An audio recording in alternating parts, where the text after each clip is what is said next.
Welcome back to the podcast, episode 34. As always, you're here with Hoop, Flu Game Saney, and the infamous ZZ Huncho. If you thought Saney was sick last episode, you're in for a surprise. I told him I wouldn't make him talk that much, but if you could just please show the viewers what you're dealing with. Not in a gross way. I'm very sick. Yeah, he's congested. So I expect some good takes because whenever people are sick, they always perform well. It's like a killer instinct that kicks in. He came to the debate table ready to go. Apparently, he has something ready for the end of this episode that I was just gonna say that I have a lot to say at the end of this episode. I'm still gonna talk. I'm not gonna not talk. But as I'm talking, I'm not breathing. So, yeah. If we get right before I say the lineup for today, last night the Boston Celtics fell to the Warriors, 107-123. Congratulations, Z. Jayson Tatum put up a stat line of 18, 7, and 2 on 6 for 21 shooting. You guys asked me earlier in the year why I did not have Jayson Tatum as a superstar yet. This is why. I needed to see it. Because of one game? They're the this is not seed. This was one their game. First loss to a Western This is Conference. not one game. Bruh. I'm not trying to be a Jayson Tatum hater. Props to the Warriors. Once again, yes. But with Jayson Tatum, this is an on-occurring issue. Of what? Me and my dad have a history of whenever we're watching a Jayson Tatum, whether it's a playoff game, this was dating back to the bubble with Miami Heat, he would always point out how Jayson Tatum does not get the job done. I think he's an incredible player. I always thought he was overreacting, but it's every time that he's in the room that he performs poorly, and the reason he's in the room is because it's a big game. This was probably one of the biggest games, regular season games of the year out of any team. This felt like a playoff atmosphere. Jayson Tatum didn't show up, and he just does it over and over and over again. I think that he's easily a top 5 player in the NBA this year, and he was last year, so I'd like to call him a superstar by the end of this year, but he needs to show up. I feel like is this an occurring issue to you guys too? I don't want to be biased, because obviously I don't like Boston. When you put it that way, where it's like, yeah, I mean, there's a lot of examples of Jayson Tatum folding, but I call him a superstar, especially after this season, because for me right now he's the front runner for the MVP. You can't even be in the MVP discussion without being a superstar. If you're top 3 in the MVP discussion, you have to be a superstar, because you're in the best of the best. He's also leading his team to the best record in the NBA. They have an incredible record. The Boston Celtics, I personally thought were going to fall off because of the whole Ime thing, and I thought it was going to mess up the chemistry a bit with no Rob Williams as well. I thought they would have a rocky start to the season. Clearly they didn't. They don't even have Rob Will yet, so to know that they're not even at their full potential is scary for the league. I have him as a superstar. I think that alone, to be the best player on the best team in the league and to be number one in the conversation for the best award as well, you got to give it to him. So here's how I'm looking at this, right? I sat back and I was watching the game last night, and me and my boys, we were just ready for this game because it's one of those games where it's a finals rematch. So it's like, no, as I told them, I was like, as much as the Celtics have been doing all season, which has been great, like Sadie just said, despite the fact that they don't have the Robert Williams.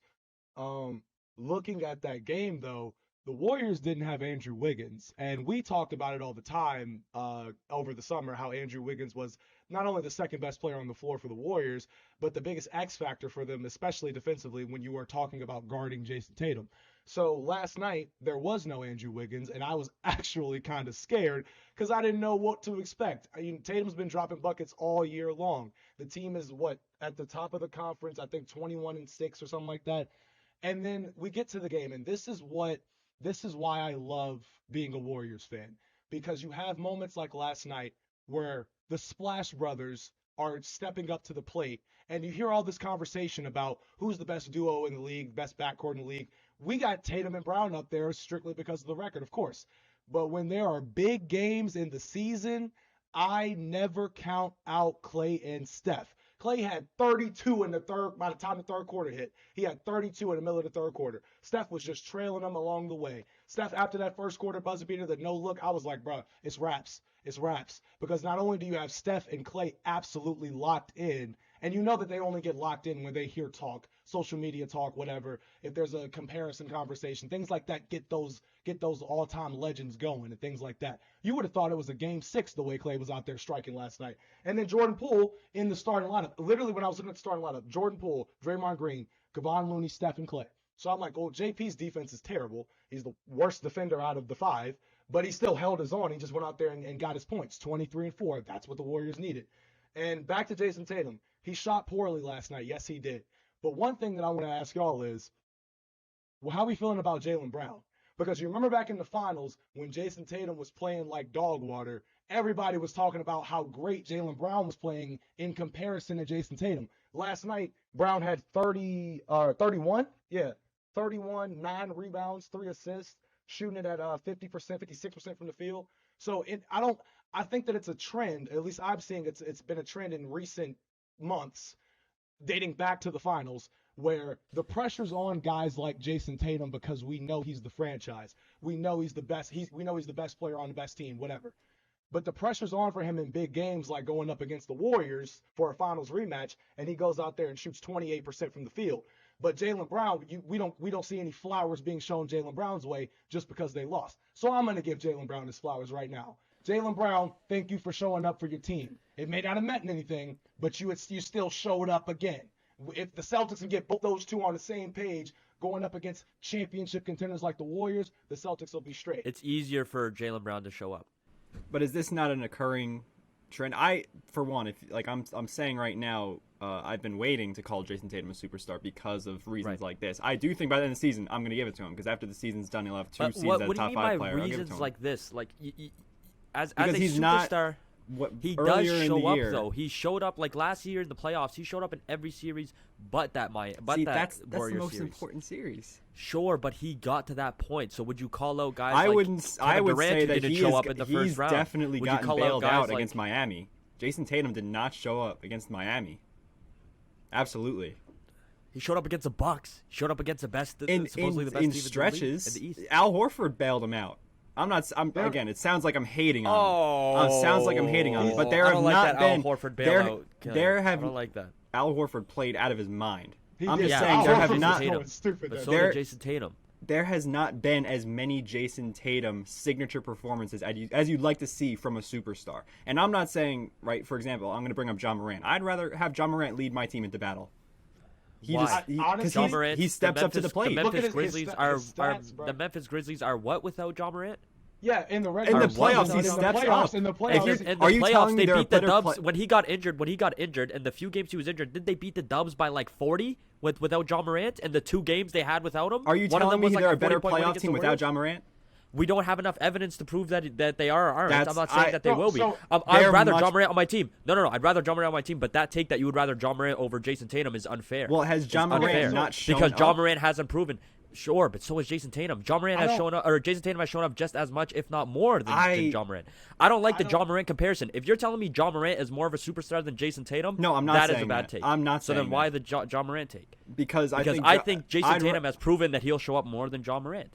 I 100% believe that. I understand. I don't think so. I'm saying because I think Jayson Tatum. I think Jayson Tatum is the better basketball player than John Morant. Right, He's better defensively. He's a nice playmaker. When has he's John more Morant disciplined. shown up more than Jayson Tatum? And look at the teams I'm just John saying Morant in the plays times in the that series John where Morant, he does times that John Morant has been in the playoffs, he's shown up like 90% of the time. Against I don't who? remember The a flop. Timberwolves? The Timberwolves and the Warriors. And they were The going Timberwolves neck and and neck. And the Warrior series, he got injured. The Warrior series, he got injured halfway through. Yes, that's the point. So, I was just about to get to that. That's That's my point. There's not enough proof behind John Morant showing up more than Jayson Tatum. That's my point. That's my point. Right. So here's the thing, right? I think what Hoop is getting at is when you're looking at the guys' playoff stats so far, right? Ja has been in, I believe, been in the playoffs 2 times in his career so far, maybe 3 if I'm not mistaken, 1 or 2. And Tatum's been in there for 4 or 5, like whatever, you know what I'm saying? But John Morant, when I think Hoop's looking at John Morant's playoff stats. I remember we had this debate probably like 7 episodes ago. But we were talking about how we have playoff risers, right? And I remember we were talking about Luka, and then Hoop brought up the fact that Ja's playoff production, when you look at the numbers, 28 points per game, 7 rebounds, 9 assists, 2 steals, And Jayson Tatum, when you look at their comparison for playoff stats, Tatum is behind Jason him. Tatum has been in the playoffs much more. You know what it is? Season as You know well. what it is? Yes. Those So- stats are right. not fair to I look. understand right. it's an unfair comparison in that Jason Tatum's had more time to mess up. But when I see John Morant, even on top of the stats, like when he was, I don't know if it was the Warriors or the Timberwolves, he was an inconsistent three-point shooter that season. And when it mattered, he was just pulling Right. and he was hitting. I think this might have been game 1 or 2 against the Warriors. He has the ball in his hands when it matters. Jason Tatum, I can't guarantee that. With John Morant, I know that if the game is on the line, he is going to make the best attempt possible, and he's pulled through when I've seen him. Whether it's diving to the rim, I believe it was a game against the Warriors that he led in a was it when he closed out a game or was it a comeback? He closed I don't- out. I believe it was game. Listen, 2. okay, It was listen 1 to or this. 2. Listen to this. He had great games with the Warriors. Yes, I will give you that. 34 points, 47 points, and then 34 points. But look at his Minnesota stats. Let me make sure this number is right. In 3 of the 6 games they played, he scored under 20 points. He had 16 one, 11 points in the other, and 17 in the other one. And he played 34 minutes in one of those games, 41 minutes in one of them, and 38 minutes in the other. John Morant did not show up as much as you think in the playoffs. He showed up in that few games he had with the Warriors before he got injured. Yes, I understand that. I'm not saying John Morant is a bad playoff performer. I'm not saying that John Morant is not a superstar whatsoever. I am just saying that point you're using against Jayson Tatum compared to John Morant, I think that is a case of the media. I think that's a thing because the media loves to hate on Jayson Tatum, let's be honest. Recently especially, they've been going at him. People have been hating on him. I've seen like everywhere. I'm seeing that he's not a playoff performer. He can't do this, can't do that. He's not a superstar, and it's baffling my mind. It's like why Jayson Tatum is I would rely on him in the playoffs. He's a superstar to me. He's a clear cut superstar to me. Compared to other superstars, where does he rank in the playoff performers? Because I do think he's going to be a superstar. I do think he's at the very bottom of the playoff performers, superstars.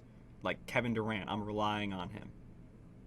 Steph Sure. Curry, I'm relying on him. Sure. Nikola Sure. Jokic, I'm relying on him. Giannis, I'm relying on him. Jason Tatum just falls at the bottom of that hierarchy. But he's still a superstar.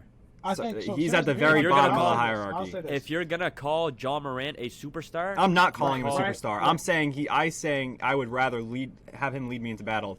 over- why though? But I'm trying to ask because if you look at John Morant's, even his last playoff log, it's very similar to Jayson Tatum's. If not, I would say it's a little worse. I would say just it's a little worse. not even looking Because he was choking against teams like the Timberwolves, no dog whatsoever.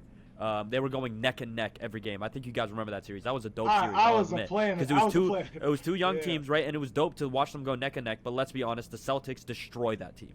Like that's not even like. Yeah, I'm just That's saying, not a competition as thing. players, from what I've seen, I think John Morant has the mindset. I'm not trying okay, to say he's a mindset. killer and Jason Tatum isn't. I'm just saying he's the one who's going to will his team into victory. And Jason Tatum, I don't see that. here's what I'm saying. But here's the thing. That's what I'm trying to ask you. That idea that you have, where it's like John Morant will, Jason Tatum does the exact same, if not better. Like go compare them. I just haven't seen it. I just haven't seen it. But So here's the thing. I've seen it. I've the seen stat it. sheet says it. The stat sheet says it. I the- told the you. I W's say it. saw it. I saw it one game against the Bucks. Against the Bucks, Game 6 last year. I told you at the That start Game of the 6 year, was crazy. if he showed me more flashes of that, No, but that's he's had a few superstardom. of those games in the playoffs. I can't I'll say So bring I it that. think I think I'll that bring it Hoop up is right more now. looking at the fact of let me see if I can. Let me see He if had we're on the same wavelength. he had his against the Nets. 31 the first game, 19 second, 39 the third, 29 the fourth. I don't know Great what games. I don't- Against the Bucks. I don't know if it's against points, the Bucks, though. I don't against know the if it's Bucks in points. 3 straight pivotal games, he went 30, 34, and then 46, and then he got 29 and 21. Like he was doing good against who was did he play Miami? I can't rely on the Oh, stats with Miami. for that. I just can't. The But we stats- gotta but we gotta he's move also- on eventually because this show has gotta. Let's move on. Yeah, let's move on. So I'm actually hosting the entire show just to take the burden off Saney, and then Z was traveling. First segment, who needs who? I'm gonna name you an NBA duo, past or present, and you tell me who contributes more to the other player's success. Not who's the better player, who contributes more to the other player's success. I'll name off the duo. Saney, you go first, and Z. We could go rapid fire, or we could stop on each player and discuss. I recommend rapid fire, and then we can go back to who we want to talk to. One of my nostrils just opened up. I had to announce that. All right, first duo: LeBron James and Dwayne Wade. Zany. Dwayne Wade needed LeBron James way more than LeBron needed Dwayne Wade. Come on. No. Well, it's who needs who, but it's who contributed more to the other player's success. Oh, sorry. LeBron contributed more than D-Wade. I agree. LeBron contributed more. I will only say this though for D Wade. D Wade did contribute after that 2011 loss to just remind LeBron of how much of a god he is. I think you guys are confusing the question. It's who's contributing more to the other player's success. I say Dwayne Wade. Oh, I think you're reading the understand question the question now. Yeah, Dwayne Wade contributed more to LeBron's success than LeBron did to Dwayne Wade. Yeah, I believe agree with that. I understand. Okay, the there we question go. now. Yeah. You're on the same page? Yeah, that was what I was. choose That was Dwayne my Wade. second. I thought you part meant of who my did more answer. in the duo. All right, we go. here's Okay, cool. here's a meatball. Steve Nash and Amari Stoudemire. Steve Nash did more for Amari Stoudemire's career than Amari Stoudemire did for Steve Nash, easily. Easily 5 seconds or less. That was You give Steve Nash any, at you the give forefront. any, you give Steve Nash any athletic big that can set Yeah. a screen and Yeah, cut, and he'll yeah. make them an Amari It's Stoudemire. the same. It's the same deal with Blake Griffin and all them with Chris You Paul. just give him a rim runner, he's straight. Here's an exception though. John Stockton and Karl Malone. Ah! Karl Malone did more for John Stockton than John Stockton did Yes. for Karl Malone. Yeah. 1,000%. Karl Malone, John Stockton is only seen as such a elite playmaker because of Karl Malone. Those assists are him being number one in assists. I'm not gonna hate on him. Like, I think he's still great, obviously, but like he would not be number one in assists without Karl Malone. I'm not gonna hate on John Stockton. I'm just gonna say this. Have y'all ever seen the Dream Team documentary? If y'all have seen the Dream Team documentary, and this is for the viewers as well, John Stockton was in, I believe, Barcelona, wherever they were, and Stockton literally got out of the team bus with his family and walked the streets, and nobody recognized him as a Dream Team member. He said this. So that's another way to answer this question, I think. If they recognize your teammate, That's just a knock on what John Stockton looks like. What are you talking about? hey, no. He looks like a seventh grade English teacher. If I'm you with you were on on that. the USA team, I'm saying if you were on the USA team, this is the dream team. This is the greatest team basketball has ever assembled to go up against any other country. And you should be able to recognize all members of this team Nah, if if he's they're wearing- the best. If they're the best players in the world. No, If they're because he no. was one of the best point guards in the world. He was. I'm just saying, if that The that recognizability doesn't has go nothing over to there do with on it. the MSN team. Messenger didn't even exist at this point. Like, That how are they, doesn't- like, how is anybody outside of the U.S. gonna really understand basketball like that? Like, it wasn't Watching big back TV? then. No, but basketball was like a U.S. dominant thing for most. If they watching Jordan, social they watching media. him run through John Yeah, Stockton but Jordan, too. Jordan is like the Michael Jackson of sports at the Right, time. they Like, was that's- He's Why- also 6'6" and very recognizable. He's very. I feel like Christian When Tatum you- might have when been more bald recognizable. guy. So Z, let's say Michael Jackson happened now. Because Michael Jackson is a pop artist, are you gonna also recognize other pop artists because of Michael Jackson, or are you only gonna know Michael Jackson? If they're putting together the If you're best not a pop big stars, pop- if they're putting together 12 pop stars, I should be able to know at least 9 of them mugs. I'm just saying. If I see John Stockton walk up in there, and be like, whose father is this? I don't know who this man is. Please leave me alone. Anyway, move on to the next one. Okay. I still think that was a nasty point. That's just sheerly what he looks like. But Michael Jordan and Scottie I'm Pippen. mostly hating. Michael Jordan did more for Scottie Pippen's career than Scottie Pippen did for Michael Jordan. Now, I know your guys' point is going to be like, oh, Jordan didn't win anything until they drafted Scottie or whatever, right? But here's the way I look at it, okay? Mhm. It's Michael Jordan. Let's be real here. Scottie or not, he was going to end up winning. Let's just be honest. Like, as much of a contributor Scottie true, was. though? Yes, it's Jordan, bro. Jordan was gonna find a way to win anyway. He was gonna find a way to anyway. win. That's because it already happened with Scottie. You're saying if they got Sure. a Scottie Scottie was replacement, or if huge. they Scottie was never huge. had a player like that. Scottie was huge for sure. But I don't Jordan know if did a more for player Scottie in NBA because history won a ring alone. Dirk. No. I made Tell a me, video. Jason on Kidd. that. Dude, look, I made a video on this. That team was incredible. That playoff series. Tyson Okay. Chandler was the best defensive player in the playoffs. Okay, sure. Jason Terry Sure. shot like 46% from three. Jordan Jason Kidd was guarding at age 37. LeBron James, Kobe Bryant, Kevin Durant, Russell Westbrook. They played a lot of teams that had a lot of good players that Dirk was not defending. The Mavs team was incredible defensively. That was not just I Dirk's say range. Jordan. I still say Jordan did more. Sure. I think Jordan did more for Scottie. This is such a tough one for me. It's It a really hard is. one for sure to 'Cause see it's like who like, contributed more. But with Jordan, you're contributing. I've always said this. With Jordan, you're contributing the points, and at the end of the day, it's about putting the ball in the basket. Jordan did that better than Scottie Pippen. To me, they're both low key equal defensively, even though Scottie has a few more like a little bit more arm length, I guess. Obviously, or wingspan. But I'm kind of with Sandy on this one because honestly, I wouldn't say that Scottie Pippen is replaceable. I would not say that. I would say if the Chicago Bulls needed what they needed from Scottie was a tough guy who can play exceptional defense and who could put the ball in the basket as a second option, maybe even a third option, whatever. But I'm gonna say MJ just because when you look at them Finals MVPs, man, you mean to tell me you're gonna take away 30 of them points? The Bulls ain't winning that. I'm sorry. I'm going to go Scotty only because that's the shift from when MJ was finishing through 5 people at the rim, averaging whatever it was, 35 a game on like just those ridiculous finishes where everyone was crowding him. Scotty is what relieved all that pressure and what changed the dominance into the individual performance dominance into winning dominance. So I'm going to go Scotty on that one. That's no knock on Michael at all. It's just a completely different question. I respect it. Steph Curry and Klay Thompson. I think I would say. I don't even know. I'm gonna say, can I go? Yeah. I'm gonna go Steph. I'm gonna say Steph contributed more because, and I'm only gonna say this because it's hard to say it because you got Game 6 Klay, the amount of times that Klay's went stupid, we get all of that. But when push comes to shove, the first thing I thought of is playoff stats, final stats, things like that, right? Klay's always been that type of guy to get you. I told Sandy this when we had the Klay argument. If Klay's averaging 20, the Warriors are good, right? They're chilling. But we've seen stretches where Steph has had to be like the guy and not even have to be the guy.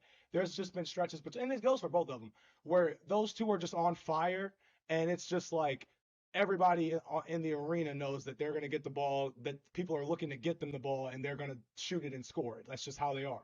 But I think that Steph, because of the amount of gravity that he brings on the floor, I think Steph's gravity is much more impactful than Klay's is, considering that Steph shoots that thing from half court and just has a deeper range. So I'm gonna say Steph mainly because of the gravity and also the playoff numbers and how Steph is more of a playoff riser and finals riser, things like that. No knock to Klay, but Steph just got that gravitational pull. I'm gonna say Steph, but for a bit of a different reason. When I think of Steph and Klay, obviously two of the best shooters we've ever seen. Steph is a guy who can off the dribble, stand still, freaking one leg, do whatever he wants. Like he could shoot it from anywhere in any type of situation. To me, I feel like Klay Thompson is more of a stop and pop, off the screen, or a catch and shoot type of player. When you have a guy like Steph Curry beside you, it's easier to be that type of player because the defense is not as focused on you when you have another lethal shooter on the court beside you. Where in the case of Steph, even if he has like a double team hitting him or he's being guarded, he has some crazy defensive scheme on him. He's able to shoot off the dribble. He's able to dribble around, find his own space, create his own shot. With Klay, it's more of like he needs to get set up for it, or he needs to be in like a standstill position. You don't really see Klay do these fading shots or like off the dribble or whatever, right? Which is why I'm going to have to say Steph, because when you get to play beside a guy who's also that lethal at shooting and can also do it at the skill Steph does it, it's much easier for you to do your job because defenses aren't going to be as focused on you. Yeah, I'm gonna say Steph as well. Next question, Steph or Draymond? Draymond. I'm taking Draymond as well. Draymond does everything. Draymond does everything that Steph can't do, that the Warriors can't do, and you need those type of things to win a championship. So but what would Draymond be without Steph? Exactly. That's the question. thing. However, okay, here's how I can answer this, right? So the first thing that popped in my head when you said that was that screen stat. You remember where it's like how many screens Draymond set for Steph total, like in the run of the dynasty, right? All that stuff. But to some people, that might just be a stat. But if you watch the Warrior game, like y'all watch the Warrior games, y'all know it's Steph has his own gravitational pull, and Draymond's like just the enforcer. If Draymond can set you a screen, if the referee is on the other side of the court, Draymond's gonna find a way to set that screen. If it's illegal or illegal, he's gonna figure out how to do it and get away with it if it is illegal. But I will say this: Stanley just said Draymond is the engine of this team. He's the engine for it defensively for sure. You can make a case offensively because of his playmaking and his screening and him usually running fast breaks and things of that nature. But Draymond does a lot for this team if you really think about it. Let's not forget vocally. I think I'm taking Draymond for sure now. Right. Because I think he is the vocal leader for sure. He is, for sure. Even though he punched Jordan Poole in the face. But yes, he is. Sorry. That just felt like it needed to be said. That was necessary. Last one. Giannis or Chris Middleton? Giannis did more for Chris Middleton than Chris Middleton did for Giannis, and I say that because of Chris Middleton's inconsistency. There are a lot of times where Chris Middleton does not show up, and then there's a lot of times where he becomes prime Michael Jordan. But Giannis is always going to show up, and that's why I'm going to take Giannis. I completely agree. Hopefully, and Chris Middleton, I remember back in the 2021 finals, just scrolling through social media, seeing all of the Michael Jordan memes, and then it would switch 2 days later to 2014 Andrew. Then it would be the fish. Yeah, Bubbles the fish. That's what it was. Bubbles. So if Chris Middleton is either hooping like Black Jesus or Bubbles the fish, there's no in between. But Giannis is giving you Game 6. Game 6 Giannis is just the biggest example. Nobody expected that man to go for 50. Nobody expected that man to just dominate that game the way he did. That game was literally Giannis versus Phoenix, and Giannis destroyed them. So I'm gonna go with Giannis. The only reason I thought it was comparable in a sense is because during that playoff run, Chris Middleton was a lot of times the closer when he was on. Mm-hmm. So do we think, even if it's not in terms of players, because we've seen Giannis go on this crazy tear without Chris, in terms of legacy, can we say that Chris has given more to Giannis in terms of helping him win the ring than Giannis has given to Chris Middleton in terms of legacy? No, I don't think so. I think as much as I love what Chris Middleton has done, I don't think you can say that. I think Giannis helped make a name for Chris Middleton more than Chris Middleton has in terms of giving a legacy to Giannis. I don't think Chris Middleton has near. We don't consider him for All-Star games. We don't consider him for being one of the best guards in the league at points. Obviously now he's been injured for a while. We don't really talk about him. I think people do forget how much of a killer he can be when he's in that part of the cycle. If you don't know what the Chris Middleton cycle is, you're too young. I still have to go with Giannis. I think, and the reason for that is the showing up, man. If we're talking Chris Middleton and he's consistent, I would 100% say Chris Middleton, because Giannis wouldn't have been able to do, like you said, hoop like the clutch gene in Chris Middleton, that ability to be able to take over a game, especially when it matters most, and to get the Bucks buckets. Giannis has proven he can do that now. So I would say it's Giannis as well. However, giving credit, now that you just kind of reminded me, I want to give credit to Bubbles, because there's been a lot of moments where you're right, he's been the closer, right? I remember, I don't know if it was 2015 or 2016, that 40-footer that he hit to send it to overtime in the playoffs against it might have been the Celtics. I think it was over Rozier. I think Rozier had just hit a shot, and then Bubbles got that joint and just launched it. But I was just like, bro, moments like this, they're not going to go to Giannis for some heave, some 35-foot heave, right? They're not going to go to Giannis for moments like free throws, necessarily picking him over Chris Middleton. But it's all about showing up, man. And I also want to say that Giannis is one of the best two-way players of all time. He's just as dominant defensively as he is offensively. And offensively, I think the best way to sum up Giannis's game is he's not one of the best shooters that we've ever seen. But he is just a dominant force. Bro's literally, that's just the best way you can put it. It's just when you say dominance. Bubbles, do you mean the guy from Trailer Park Boys? Uh, yeah, we'll go there for Where do today. Oh, you don't know what that is? I don't. I don't. When I think I'm Yes. specifically Bubbles the fish is an identity for Chris Middleton for me. It is he is either going to go out there and he is going to look. I can either call him Chris Smooth or Bubbles. That's it. He's either Chris Smooth with a K or Bubbles. Bubbles the fish. You know what's funny is I don't know if there's another. I'm trying to think of another player who is as dominant as Giannis, who has a closer on the team that closes games out for him in Jack used terms to of have the Kobe. last shot. That is true. I know Jack it's not. used to I have know Kobe. it's. I know it's not Drew Hall. Oh wait, never mind. We I gotta heard we the gotta move question on. wrong. We have about like 15, 20 minutes left. This game will take 5 minutes, not even. It's who he play for. If you don't know what it is, I'll do it on NBA TNT, the show. I have current and past players. The year will be next to the player. You got to tell me what team they played for. First guy to 3 wins. I have 9 names here, I think. So I hope you name them, or else we're just gonna run out and we're gonna call the game because it's too hard to like look back and research more. So I hope you get these. Yep. Should we do just like go back and forth or just call it out? Probably makes sense. Call it out, right? Call it out. Call it out. All right. Be on your toes. First one. Current Frank Kaminsky. Suns. Charlotte Hornets. Suns. No. All right, should we move on or do you guys just keep It's going? on the Suns. He's not He's on not the on the Suns. He's not on the Suns anymore. He must have He's moved. not on the Suns. We moved this year, this offseason. God, ain't nobody. Oh, I do know No, this. move I on, do know this. move on. Portland. No. Dang it it, God was the dang it. Hawks. It was the Hawks. I did know that. yes. Wallah, I knew that. All right. Okay. Robin Lopez. I know The this. Trailblazers. So Z gets one guess and we're done.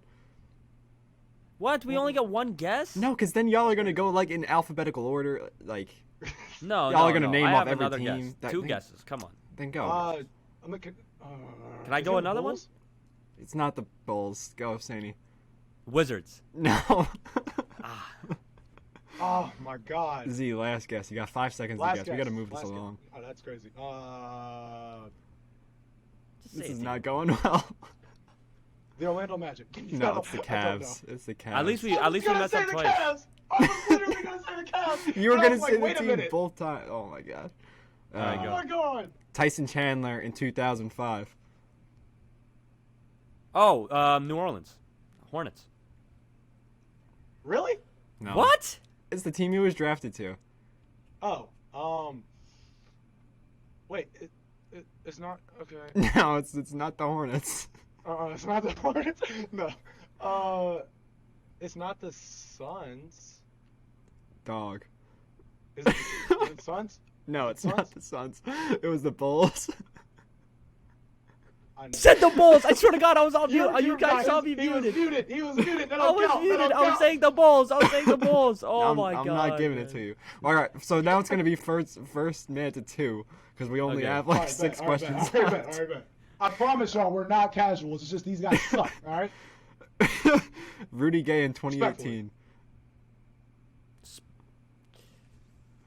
Jazz. See, Is that right? No, it's not the Jazz. Spurs. Yeah, the Spurs. Sandy, Let's you're about to go! say it. You're about I was to gonna say say it. Spurs too, but I thought the All right. Jazz because he went to Jazz right after. Z's got one. This one. Thank God. This one should go pretty quick. Dwight Howard, 2013. Rockets. Lakers. What am I saying? Y'all both messed that up, huh? I didn't I say said- a word. I didn't say a word. Well, no, we're not using that one. That's crazy. Ready? Joe Johnson in 2017. ISO Joe. Utah Jazz. Nice. There you nice. go, I Sam. love that team. It's one of my favorite Yeah, teams. yeah. The Clippers when he beat the Clippers, Yeah. or not beat them, Yeah, but like no, wait, He that- had a that floater game to went- win. game He went- had a they beat them, floater, they did yeah. beat them. Yeah, they Yeah. did beat them. Yeah. And then they got All right, swept by it's the 1-1. Warriors. Bojan Bogdanovic, 2015. I be getting him and his brother confused. This is The with Nets. Jay. Nice. The Nets. Nice. All right, let's do the last Got it. two just for fun. Darren Yeah. Collison, 2011. Pacers. Yup. And Ricky Rubio in 2019. The Jazz. You guys are cooking. Should have done those names first. You should Sandy have. Yeah. knows we Okay, were this gonna do Frank Kaminsky to start. What the hell? Yeah, this guy said Frank Kaminsky. that. I bro. actually did know that. I didn't know Rolo. I didn't know Robin I Lopez, knew- but I did know Frank Kaminsky. I knew he was on the Hawks too. I just forgot about him, to be honest. Word. So Well, wait, it's 2-2. that's all I got. No, Do we end it on a tie? Well, do we Sandy even won. know- I was just giving. It was 3-2 at the end too, because we both got one at the end of it. Ah, We gotta do Alright. another who he played for, but Sandy, Yeah, that it's was all fun. yours. that was really. All fun. right, okay. I have a thing to talk about here. I made a video on this, so if you follow my TikTok, you might have already seen it. And it's based around this unwritten rule in the NBA, and that is around the idea that players should not be allowed to score a basket at the end of a game if they're already winning. For example, Zion did a 360 windmill dunk to end the game against the Suns at home. He was playing in the Smoothie King Arena, and the Suns went at the bench for it. They didn't even go at Zion because none of them are man enough to go at Zion, obviously. And I have a really big issue with that. Number one, especially, I have a big issue that the Suns of all teams are one to talk, because last year, Reddit loves to have receipts, by the way. If you're not on NBA Reddit, it's like the best thing in the world. There is a video of I think it was Campaign throwing a lob to Bismack Biyombo when they're up by like 20 against the Mavs. I don't know what the exact play was. I can't remember now, but go look up the end of Game 5 of the Dallas Mavs Suns series, and you will see the Suns do the exact same thing. Also, in that same game, Zion threw the dunk down. Chris Paul went for an open layup when there was no shot clock. So I don't understand the issue here. I don't know why players seem to get so upset. I wanted to see your guys' take on it. I think it's ridiculous. I think it's very dumb. I think there's nothing disrespectful about it. I think the ideology that you should show mercy to your opponents when you're trying to set a statement, especially if you're the Pelicans, who were battling for the 1 seed that game. If people don't know, the Pelicans were up by 0.5. So that means if the Suns won that game, they would have taken that 1 seed from them. And it's the same team that sent them home the year before. For you not to send a message to be like, hey, we're here to play, is ridiculous. Why would Zion be soft and not do anything? If anything, that's the exact thing I want to see from my team, and I want to see from my franchise player. That idea that I'm going to put my foot down, I'm going to show that dog in me and be like, yo, you're coming to my arena, you're trying to take my number 1 spot, you kicked me out the playoffs last year, I'm going to show you not to do that. And the Suns of all teams, they're known to talk. They are known to be disrespectful, trash talking. Not that there's any issue with it. If you want to do that, that's fine.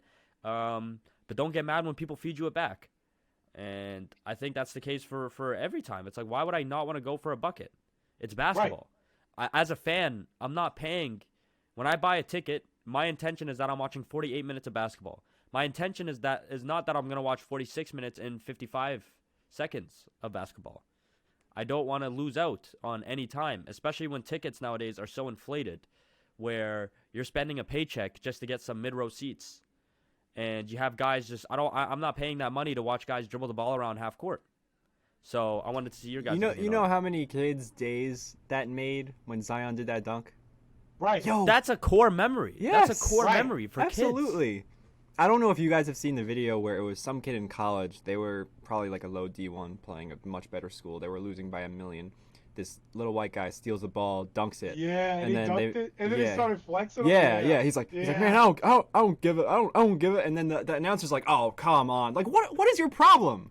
Like, I never understood that. This is the thing that annoys me about that rule specifically, because what Sandy's talking about, I made a video on it last season when Russell Westbrook got mad at the OKC Thunder for doing that. You remember that, Sandy? So Russ gets mad, and I'm sitting there, and it got me mad because I was like, are you kidding me right now? And I know it's not just Russ, but Chris Paul, for example, right? Chris Paul was the one that did this. I literally watched him do it when he was on the Rockets a few years ago. He did the exact same thing. A lot of these players, half of them or the majority of them, have done this at some point in their careers. So just because it's a Thursday night and you expected to win the game and your expectations got flipped the hell upside down does not mean that little Jimmy or little Timmy can't watch Zion windmill up 15 on your team. If Zion scores it, you're going to lose. If he doesn't score it, you're still going to lose. So here's another thing. I noticed what Sandy also said too. Nobody was going to go up and check Zion. If Chris Paul really had a problem with it, he would have tried to go up and check Zion. And if he did that, he probably would need more than State Farm insurance to cover that. But I'm just saying, if the rule itself is so stupid, like honestly, if I'm a fan, if us three are at a game, are we gonna be like, fine them for doing that? There's no consequence. There's no consequence. If anything, your pride's hurt. That's not our fault. You're the professional basketball players. Work, win. If you don't want it, like I don't understand that. You And know then- what's crazy? Go ahead, You know go what's ahead. crazy too is they're all dapping each other up pregame. Right. None of them are Right. actually enemies. I was watching a Julius Randle postgame interview, and it was after the Hawks game. Trae Young wore shoes that were orange and blue to MSG that said King of Broadway. Randall was asked about Trae and in general, like, what do you think about the shoes? He's like, yeah, Trae's a good kid. I was so upset by that. Like, I understand, like, you don't have to hate people that you play against. But in the competitive spirit, if he is going to bow at your home court and claim himself as the king of your, like, what is your, and then they get You wanna mad know when what they, the and then problem they get is? mad when they do a dunk when they're already winning. Like, I don't know. You want to know what the problem is? The problem with Julius is that Julius be introducing It's his just son to players too in many general. players. It's just players in general. Julius be introducing Kyron to too many damn players. I done seen too many videos of Kyron walking up crying and shit, trying to look cool in front of his favorite player. Like that's low-key Julius' fault. Stop showing your son all his little heroes. And maybe Trae Young won't be bowing literally at midcourt. And I saw Trae's quote the other day too. He was asked about it, and he was like, well, I know like New York had a lot of throws, and you know, I know you got to bow after every throw, so I decided to bow. I'm like, all right, cool. Like, if you want to do that, you remember in that playoff run, we were all like, okay, Trae Young's the villain of the playoffs. We need that. Like, that's cool, whatever. So if Trae, you remember when Trae Young threw that alley-oop at half court to literally seal, like stuff like that. That's just showtime. Your team's up. Your team's up in the playoffs, whatever the case may be. You have every right to do whatever you want to do, especially in a regular season game. Like, there's not 65 more games. Like, some NBA players, bro. Like, I know we say the referees are soft, but some players, bro, like you're either a hypocrite or you're genuinely just soft. Like, I don't understand it. We don't have a problem with it. I genuinely, if it was the Warriors, if the Celtics won last night and they did it, I just would have been like, damn, that's crazy, and then move on. I'm not mad at Jayson Tatum or anybody who makes the dunk. This is basketball. You're supposed to put the ball in the basket. Like, what the hell? But yeah, anybody else? I think that's all we have for today. I just wanted to say that I didn't really like the Suns' reaction to it, especially a team like the Suns, who are known to do that. So this was a great way to end up the episode. This was a fun episode. Hopefully, I feel better for episode 35. This was episode 34. Thank you all for tuning in, and we will see you guys next time.